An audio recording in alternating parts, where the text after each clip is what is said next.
ما لم يفش فيهم ولد الزنا فإذا فشى فيهم ولد الزنا فأوشك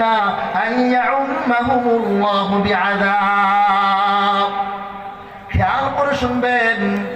রাসূল বলেন লা তাজাল উম্মতি বিখাইর আমার উম্মত কল্যাণের মধ্যেই থাকবে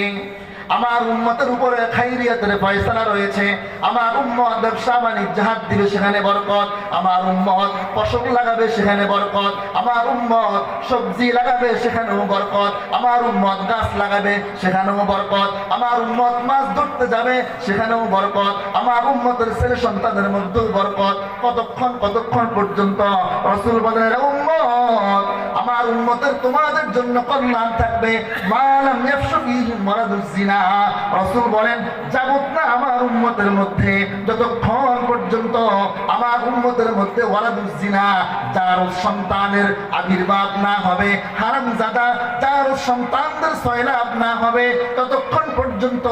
আমার উম্মত কল্যাণের মধ্যেই থাকবে বলেন সুবহানাল্লাহ সুবহানাল্লাহ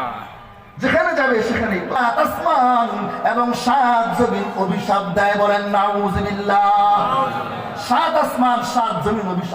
অভিশাপ দেয় শুধু কি তাই যে অংশটা আমার বলার উদ্দেশ্য দুটাই গুরুত্বপূর্ণ কথা রাসূল বলেন এই যুবকরা বৃদ্ধ বাবারা পর্দারের মা বোনেরা খেয়াল করে শুনবেন রাসূল বলেন কাল কিয়ামতের মাঠে জাহান্নামীরা জিনাখোরেরা জাহান্নামে যাওয়ার পর নাউযুবিল্লাহ আল-ইয়াযু বিল্লাহ রাসূল বলেন এই জিনাখোরদের লজ্জাস্থান থেকে এমন দুর্গন্ধ বের হবে বিনাতনিরি ইহা এমন দুর্গন্ধ বের হবে